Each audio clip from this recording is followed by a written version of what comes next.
కనిపించే మూడు సింహాలు నీతికి, న్యాయానికి, ధర్మానికి ప్రతిరూపాలైతే కనిపించని నాలుగో సింహమే పోలీస్ అనే సినిమా డైలాగ్కి అచ్చం సూట్ అయ్యే విధంగా హైదరాబాద్ సిపి శ్రీనివాస్ రెడ్డి వ్యవహరిస్తున్నారు. హైదరాబాద్ మహానగరంలో సిపి శ్రీనివాస్ రెడ్డి తన మార్కు చూపిస్తున్నారు. సందీప్ షాండిల్య అనంతరం బాధితులు చేపట్టిన సిపి శ్రీనివాస్ రెడ్డి ముక్కుసూటిగా విధులను నిర్వహిస్తున్నారు. విమర్శలు, ఆరోపణలు ఎదుర్కొన్న పోలీస్ సిబ్బందిని ఏకకాలంలో ఒకేసారి ట్రాన్స్ఫర్స్ను సస్పెన్షన్లను చేసి పోలీసుల గుండెల్లో గుబులు పుట్టించారు సిపి శ్రీనివాస్ రెడ్డి. హైదరాబాద్ సిపి శ్రీనివాస్ రెడ్డి సంచలన నిర్ణయం తీసుకున్నారు. పంజాగుట్ట పోలీస్ స్టేషన్లో హోంగార్డ్ నుంచి మొదలు పై అధికారుల వరకు సిబ్బందిని పూర్తిగా బదిలీ చేశారు. ఇందులో ఎస్ఐలు, ఏఎస్ఐలు, పీసీలతో పాటుగా హోంగార్డులు కూడా ఉన్నారు. 85 మంది సిబ్బందిని ఒకేసారి బదిలీ చేయడం హాట్ టాపిక్ గా మారింది. ఇదే సమయంలో పంజాగుట్ట పోలీస్ స్టేషన్లో పనిచేసేందుకు కొత్త వారిని నియమిస్తూ కూడా ఉత్తర్వులను జారీ అయ్యాయి. బోధన్ మాజీ MLA Shakeel Kumar car driving కేసులో చోటు చేసుకున్న పరిణామాలతో పాటుగా మరిన్ని వివాదాలను పరిగణలోకి తీసుకొని ఈ ఆదేశాలు ఇచ్చినట్లుగా తెలుస్తోంది. ముఖ్యంగా షకీల్ కుమార్ కేసులో కీలక సమాచారం బయటికి పొక్కడంపై సిపి ఆగ్రహం వ్యక్తం చేసినట్లుగా సమాచారం. ఇక తాజా ఆదేశాల నేపథ్యంలో బదిలీ అయిన వారంతా కూడా సిటీ ఆర్మడ్ రిజర్వ్డ్ ప్రధాన కార్యాలయంలో రిపోర్టు చేయాలని ఆదేశించారు. మరోవైపు పంజాగుట్ట పిఎస్ కు కొత్తగా 82 మంది సిబ్బందిని నియమించారు. నగరంలోని వివిధ పోలీస్ స్టేషన్లకు చెందిన సిబ్బందిని ఇక్కడికి బదిలీ చేశారు. వీరంతా రిపోర్టు చేసి విధుల్లో చేరనున్నారు. హైదరాబాద్ లో సంచలనం రేకెత్తించిన హిట్ అండ్ రన్ కేసులో తాజాగా మరో ఇద్దరిని పంజాగుట్ట పోలీసులు అదుపులోకి తీసుకున్నారు. అరెస్ట్ అయిన వారిలో నిజామాబాద్ ఇన్స్పెక్టర్ ప్రేమ్ కుమార్, బోధన్ మాజీ ఎమ్మెల్యే షకీల్ అనుచరుడు అబ్దుల్ వాహే ఉన్నారు. ఇక నిందితుడు సాహిల్ ను తప్పించడంలో వీరిద్దరూ కీలకంగా వ్యవహరించినట్టుగా భావిస్తున్నారు. తాజా అరెస్టులతో కలిపి ఈ కేసులో నిందితుల సంఖ్య 8కి చేరింది. రోడ్డు ప్రమాదం తర్వాత దుబాయ్కి పారిపోయిన ప్రధాన నిందితుడు సాహిల్ తో పాటు అతని తండ్రి మాజీ ఎమ్మెల్యే షకీల్ కోసం పోలీసులు లుకౌట్ నోటీసులను జారీ చేశారు. బోధన్ ఇన్స్పెక్టర్ గా పనిచేసిన ప్రేమ్ కుమార్ ఇటీవలే నిజామాబాద్ కు బదిలీ అయ్యారు. విధుల్లో చేరాల్సిన ప్రేమ్ కుమార్ ను ఆదివారం పోలీసులు అదుపులోకి తీసుకోవడం చర్చనీయాంశంగా మారింది. డిసెంబర్ 23న అర్ధరాత్రి మాజీ ఎమ్మెల్యే షకీల్ తనయుడు Sahil alias Rahil BMW car అతివేగంగా నడుపుతూ బేగంపేటలోని ప్రజాభవన్ వద్ద ట్రాఫిక్ డివైడర్లను ఢీకొట్టాడు. ఇక ప్రమాదం జరిగిన వెంటనే నిందితుడిని పోలీసులు పోలీస్ స్టేషన్ కు తరలించారు. ఆ తర్వాత ఈ కేసులో అసలు నిందితుడిని తప్పించేశారు. మహారాష్ట్రకు చెందిన డ్రైవర్ అబ్దుల్ ఆసిఫ్ ప్రమాదానికి కారణమని పంజాగుట్టలో కేసు నమోదు చేయించారు.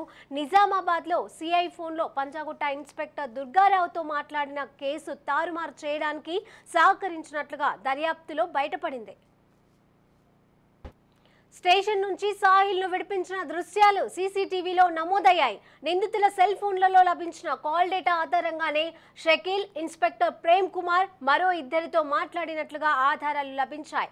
కేసును తారుమారు చేసేందుకు ప్రేమ్ కుమార్ జోక్యం చేసుకున్నారనే అనుమానంతోనే అదుపులోకి తీసుకున్నారు. రోడ్డు ప్రమాదానికి కారణమైన సాహిల్ ను ముంబైకి పంపించడంలో షకీల్ అనుచరుడైన అబ్దుల్ వాహే పాత్ర ఉన్నట్టుగా గుర్తించారు. నిందితుడిని వదిలేసి ఇన్స్పెక్టర్ దుర్గారావుపై కూడా కేసు నమోదు చేసే అవకాశం ఉంది. ఇక ఉద్దేశపూర్వకంగానే అసలు నిందితుడి స్థానంలో మరొకరిపై కేసు నమోదు చేసినట్లుగా పోలీసులు గుర్తించారు. హిట్ అండ్ రన్ కేసు మాత్రమే కాకుండా పలు వివాదాలలో పంజాగుట్ట పోలీసుల తీరు వివాదాస్పదంగా ఉందన్న వార్తలు జోరుగా వినిపిస్తున్నాయి. వీటన్నిటి నేపథ్యంలోనే సిపి చర్యలు తీసుకుంటున్నట్లుగా తెలుస్తోంది. మరోవైపు హైదరాబాద్ నగర పోలీస్ కమిషనరేట్లో భారీగా ఇన్స్పెక్టర్ల బదిలీలు జరిగాయి. ఒకేసారి 53 మంది SHOలకు స్థలం కలిగించింది. ఇక ఈ మేరకే నగర పోలీస్ కమిషనర్ శ్రీనివాస్ రెడ్డి మంగళవారం ఉత్తర్వులను జారీ చేశారు. ఇక ఇదే అంశాలకు సంబంధించి మరిన్ని తాజా అప్డేట్స్ మా క్రైమ్ బ్యూరో చీఫ్ ఇన్నారెడ్డి అందజేస్తారు లైవ్ ద్వారా. ఇన్నారెడ్డి. Thank you Sirisha. ప్రస్తుతం మనం శ్రీనివాస్ రెడ్డి, హైదరాబాద్ కమిషనర్ శ్రీనివాస్ రెడ్డి గురించి మనం చెప్పుకుంటా ఉన్నాం. అంటే ఎఫిషియెంట్ ఆఫీసర్స్ తెలంగాణలో చాలామంది ఉన్నారు. వాళ్ళందరూ కూడా గత ప్రభుత్వ హయాంలో మరుగున పడి అంటే వాళ్ళ యొక్క సర్వీసెస్ను ఉపయోగించుకోలేకపోయారు. ఎంతప్పటికీ తమ కులపోళ్ళు, తమకు సంబంధించిన వ్యక్తులు తాము ఏం పని చేస్తే ఏం చెప్తే చేస్తారు అని చెప్పిన నేపథ్యంలో కావాల్సి కొంతమంది ఐపీఎస్ ఆఫీసర్లను కూడా వెలుగులో రాకుండా చేసిన నేపథ్యం. అయితే ఎప్పుడైతే తెలంగాణ కాంగ్రెస్ ఎప్పుడైతే అధికారం చేపట్టగానే శ్రీనివాస్ రెడ్డి గారిని ఇమీడియట్గా హైదరాబాద్ అంటే టోటల్గా హైదరాబాద్ కమిషన్ అనేది చాలా కీలకమైంది. ఒక పక్కన సైబరాబాద్ మరొక రాచకొండ ఉన్నప్పుడు కూడా హైదరాబాద్ కమిషన్ చాలా కీలకమైన కమిషన్ కాబట్టి దానికి కమిషనర్గా శ్రీనివాస్ రెడ్డి నియమించడం రేవంత్ రెడ్డి తీసుకున్న మొట్టమొదటి నిర్ణయంలో ఒక ఎక్సలెంట్ ఆపర్చునిటీ ఒక ఐపీఎస్ ఆఫీస్కి ఇచ్చారని చెప్పుకోవచ్చు. అంటే ఒక రకం చెప్పాలంటే శ్రీనివాస్ రెడ్డి వర్సెస్ సింగమలై. అంటే మనం సినిమాలో పాత్రలు చూస్తుంటాం, ఆ పాత్రలు ఓన్లీ సినిమాటిక్గా మాత్రమే ప్రత్యర్థుల మీద దాడులు చేయడానికి, తర్వాత న్యాయాన్ని కాపాడటానికి వాళ్ళు ఎంత తెగబడి పనిచేస్తారో, ఎంత ప్రాణాలకు తెగించి పనిచేస్తారో అన్నది సినిమాల్లో చూపించే సింగమలై. కానీ ఇక్కడ మనకు హైదరాబాద్ కమిషనర్గా ఉన్న శ్రీనివాస్ రెడ్డి, సింగమలై శ్రీనివాస్ రెడ్డి అంటే మనం ఆ పేరు ఎందుకు మెన్షన్ చేస్తున్నాము అంటే నిజంగా ఒక ఎఫిషియెంట్ ఐపీఎస్ ఆఫీసర్ కనుక రంగంలోకి దిగితే, ఒక ఎఫిషియెంట్ ఐపీఎస్ ఆఫీసర్ కనుక లా ప్రకారం ప్రజలకు సంబంధించి ప్రజల కోసం ప్రజల గురించి పనిచేసే ఒక పోలీస్ డిపార్ట్మెంట్లో ఉన్న వ్యక్తులు కనుక పనిచేస్తే ఆయన పనితనం ఎలా ఉంటుంది, ఆ పనితనం వల్ల ఎంతమంది ఏ రకంగా సేఫ్ అవుతారని చెప్పడానికి ఒక best example Srinivas Reddy. Cyberabad commissioner కాకుండా ఒక రాచకొండ కమిషనర్ కాకుండా ఒక హైదరాబాద్ కమిషనరేట్కే ఆయన ఎందుకు అపాయింట్ చేశారంటే డెఫినెట్గా హైదరాబాదులో చాలా కీలకమైన అంశాలు ఉంటాయి అన్న నేపథ్యంలో రేవంత్ రెడ్డి తీసుకున్న ఒక నిర్ణయం. ఎప్పుడైతే హైదరాబాద్ కమిషనర్గా శ్రీనివాస్ రెడ్డి బాధ్యతలు చేపట్టాడో అప్పటి నుంచి కూడా ఒక రకం చెప్పాలంటే పోలీస్ వ్యవస్థలోనే ఒక వినూత్నమైన నిర్ణయాలు. అంటే ఎవరైతే ప్రజలకు వ్యతిరేకంగా పనిచేస్తారో, ఎవరైతే రాజకీయ నాయకులకు తలగ్గి వాళ్ళు చెప్పిన పనులు చేస్తూ ప్రజలు ఇబ్బంది పెడతారో అలాంటి వాళ్ళను గుర్తించి సస్పెండ్ చేయడంతో తన యొక్క బ్రాండ్ మార్కును తన యొక్క ఇమేజ్ను అక్కడ ఆయన క్రియేట్ చేసుకుంటూ మొదలుపెట్టాడు. అదే కాకుండా మనం చూసాం చరిత్రలో, అంటే తెలంగాణ వచ్చిన తర్వాత కాకుండా ఇప్పుడు ఆంధ్రప్రదేశ్ ఉమ్మడి ఆంధ్రప్రదేశ్ ఉన్న నేపథ్యంలో కూడా ఎప్పుడు కూడా ఇంతమంది పోలీస్ ఆఫీసర్లని ఒక పంజగుట్ట పోలీస్ స్టేషన్ అనేది దేశంలోనే ఒక మంచి పోలీస్ స్టేషన్గా పేరు పొందిన నేపథ్యంలో మరి అదే పోలీస్ స్టేషన్లో ఎవరైతే అంటే అక్రమార్కులకు వెన్నుదన్నుగా ఉండటం, రాజకీయ నాయకులు ఒత్తాసు పలకడం, తర్వాత ఒక కంప్లైంట్ వస్తే కంప్లైంట్ని పట్టించుకోకుండా వాళ్ళు స్వలాభం కోసం చూసుకోవడం ఇత్యాది పనులన్నీ చేస్తున్న నేపథ్యంలో ఆయన అంటే ఎప్పుడైతే హైదరాబాద్ కమిషనర్గా శ్రీనివాస్ రెడ్డి వచ్చినప్పటి నుంచి కూడా ప్రతి పోలీస్ స్టేషన్ రిపోర్ట్ తెప్పించుకున్నాడు. తర్వాత స్పెషల్ బ్రాంచ్ని అలర్ట్ చేసి ఎక్కడైనా సరే పోలీస్ స్టేషన్లో ఎవరన్నా ప్రజల నుంచి ఒక ఫిర్యాదు వచ్చినప్పుడు ఫిర్యాదు గురించి కాకుండా వాళ్ళు డబ్బుల కోసమో, రాజకీయ నాయకుల ఒత్తాసు పలవడం కోసమో, లేకపోతే అక్కడ నిర్లక్ష్యంగా వహించడమో ఇత్యాది కారణాలన్నీ ఉన్న నేపథ్యంలో ఆయన ఎవరైతే నిర్లక్ష్యంగా ఉన్నారో వాళ్ళను సస్పెండ్ చేయడం మొదలుపెట్టాడు. సో ఈ రకంగా మనం చూసాం పంజాగుట్టలో జరిగిన కొన్ని ఇన్సిడెంట్లు, తర్వాత వివిధ పోలీస్ స్టేషన్లో వాళ్ళు కేసులు ఫైల్ చేయకుండా ఇబ్బంది పెట్టవాలండి. సో ఇలాంటి నేపథ్యంలోనే పంజగుట్ట పోలీస్ స్టేషన్లో దాదాపుగా ఒకేసారి అంటే హెడ్ కానిస్టేబుల్ మొదలుకొని హోంగార్డ్ వరకు కూడా మొత్తాన్ని సస్పెండ్ చేసిన ఘనత ఆయన ఒక్కడికే ఉంది. అంటే ఒక రకంగా చెప్పాలంటే ఇలాంటి రిస్క్ చేయాలంటే ధైర్యం ఉండాలి, అలాగనే కమిట్మెంట్ ఉండాలి. తాను ఏమైతే అంటే ఒక ఐపీఎస్ ఆఫీసర్గా తన భుజం మీద స్టార్స్ వచ్చినప్పుడు ఏమైతే హామీ ఇస్తాడో ప్రజల కోసం పనిచేస్తాను, ప్రజలను ఉద్దేశించిన ప్రజల వలన మనం ఈరోజు ఈ డిపార్ట్మెంట్లోకి వచ్చామని చెప్పేసి దాని మీద ఆయన ఎప్పుడైతే హామీలు ఇచ్చారో దాని ప్రకారమే ప్రజల కోసమే ఆయన పనిచేస్తున్నారు. ఎక్కడ కూడా సామాన్యుడు అనేవాడు అంటే అసలు జనరల్గా పోలీస్ స్టేషన్కి ఎందుకు వస్తారు? ఎవరైనా ఇబ్బంది పెట్టడం వలనో, లేకపోతే బాధ వలనో, లేకపోతే ఇంకేదన్నా ఇష్యూస్ వలనో ఒక పెయిన్ఫుల్ సిచ్యువేషన్లో పోలీస్ స్టేషన్కి వస్తారు. అలాంటిది అక్కడ కూడా న్యాయం జరగకపోతే ఎక్కడ న్యాయం జరుగుతుంది? ఖచ్చితంగా న్యాయం జరగాల్సిందే. ఎవరైనా సరే సామాన్యుడి పక్షం నిలబడకుండా వాళ్ళు స్వలాభం కోసం కనుక ఇలాంటి పనులు చేస్తే ఉపేక్షించేది లేదు, వాళ్ళ మీద చర్యలు ఉంటాయని చెప్పని మొట్టమొదట కొంతమంది ఇన్స్పెక్టర్ సస్పెండ్ చేయడం జరిగింది.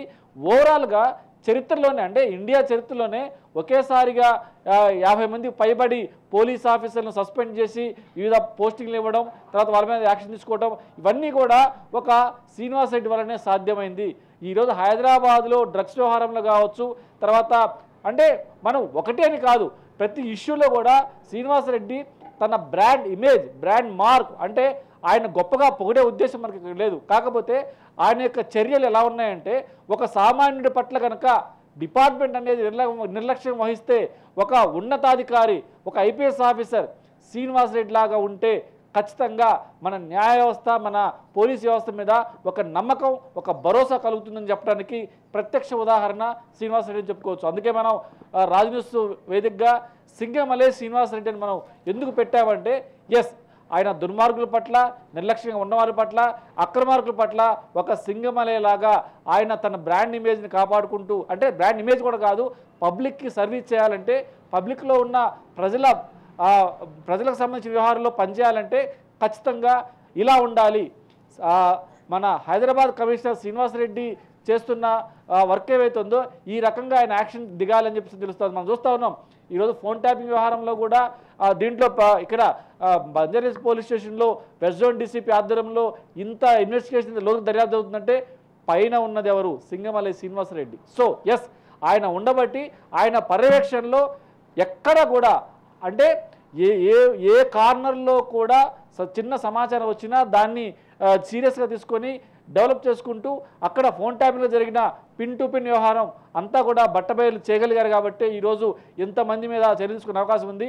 ప్రధానంగా అంటే ఎవరైనా సరే ఏ ప్రభుత్వం వచ్చినా కూడా డిపార్ట్మెంట్ మీద చర్యలు తీసుకోవాలంటే కొంచెం వెనుకంజ వేస్తారు. కారణం వాళ్ళు చెప్పే పనులు వాళ్ళు చేస్తుంటారు. తర్వాత వాళ్ళు కావాల్సిన వ్యక్తుల్ని ఆయా ప్రాంతాలకు సంబంధించి, అంటే డివిజన్ల వారీగా సపోజ్ బంజారాస్లో ఎమ్మెల్యే ఉంటే తన ఎమ్మెల్యే మనుషులు పెట్టుకోవడం, జూబ్లీహిల్స్లో ఎమ్మెల్యే ఉంటే జూబ్లీహిల్స్ ఎమ్మెల్యే తన కావాల్సిన వ్యక్తిని పెట్టుకోవడం, ఈ రకం కొనసాగుతుంది. కాబట్టి వాళ్ళు చేసే అక్రమాలకు వీరు సపోర్ట్ చేస్తున్నారు. సో వాళ్ళు ఏం అనలేరు. కానీ ఈయన ఒక ఐపీఎస్ ఆఫీసర్గా ఉండి ఒక పోలీస్ ఆఫీసర్ సీరియస్గా పనిచేస్తే, సిన్సియర్గా పనిచేస్తే, ఒక లా అండ్ ఆర్డర్లో ఉన్న సెక్షన్ ప్రకారం పనిచేస్తే ఎలా ఉంటుందో చెప్పటం కాదు, చేసి చూపించాడు. కాబట్టే ఈరోజు మనం సింగమలై శ్రీనివాస్ రెడ్డి అని చెప్పుకోగలుగుతున్నాం. ఖచ్చితంగా ఫ్యూచర్లో వచ్చే ఐపీఎస్ ఆఫీసర్లు కావచ్చు, ప్రస్తుతం డ్యూటీలో ఉన్న ఐపీఎస్ ఆఫీసర్లు కావచ్చు, ఒక ల్యాండ్ మార్క్, బ్రాండ్ ఇమేజ్గా ఆయన్ని చూసి నేర్చుకోవాలి. ఆయన కనుక ఫాలో అయితే ఎక్కడ కూడా లా అండ్ ఆర్డర్ కంట్రోల్ తప్పదు అన్నది మాత్రం వాస్తవం. ఖచ్చితంగా అందరూ కూడా గమనిస్తూ ఉన్నారు.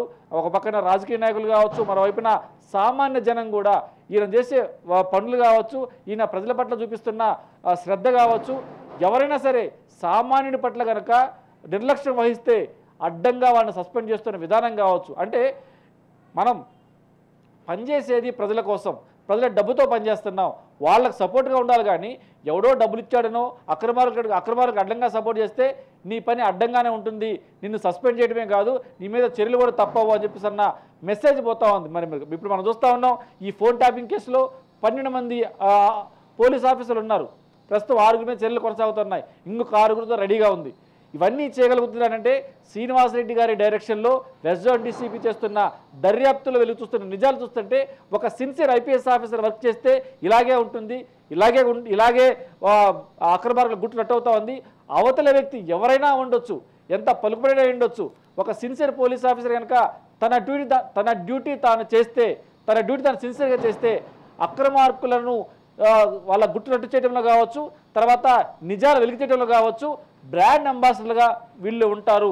ఖచ్చితంగా ఇక్కడ 3 కమిషనరేట్లో కూడా, హైదరాబాద్ కమిషనరేట్లో జరిగిన ఏ ఇన్సిడెంట్లో కూడా ప్రజలకు న్యాయం జరగకపోతే ఉన్నతాధికారులకు డైరెక్ట్గా వెళ్ళి చెప్పినా కానీ, తర్వాత ఎప్పుడైతే శ్రీనివాసరెడ్డి ఎప్పుడైతే సిపిగా వచ్చాడో ఎస్బీని అలర్ట్ చేశాడు.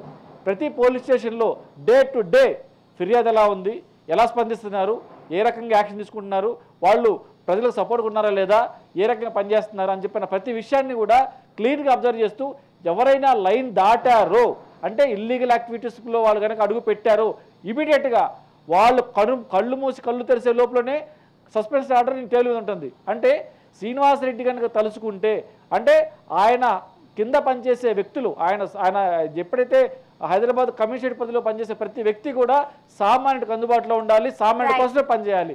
రాజకీయ నాయకుడి కోసమో లేకపోతే రాజకీయ పరపతి కోసం పనిచేస్తే మాత్రం చర్యలు తప్పవు అన్న విషయమే కాకుండా, ఒకసారి పోలీస్ దృష్టికి కనుక ఒక విషయం వస్తే, పోలీస్ ఆఫీసర్ కనుక ఇన్వెస్టిగేషన్ చేస్తే ఎంతటి వ్యక్తులైనా సరే తీగలాగి డొంక కదిలిస్తమే కాదు, వాళ్ళని 3 చెరువులు నీళ్లు తాగిచ్చే ఏకైక వ్యవస్థ పోలీస్ వ్యవస్థ అని చెప్పడానికి ఒక బ్రాండ్ అంబాసిడర్గా సింగమలై శ్రీనివాస్ రెడ్డి చేస్తున్న చర్యలే దీనికి ప్రధానమైన కారణం చెప్పుకోవచ్చు. ఎప్పటికి కూడా ఆయన ఒక బ్రాండ్ ఇమేజ్ లాగా ఉండిపోతున్నాడు.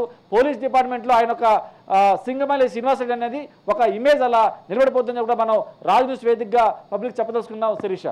Right, thank you Inna Reddy.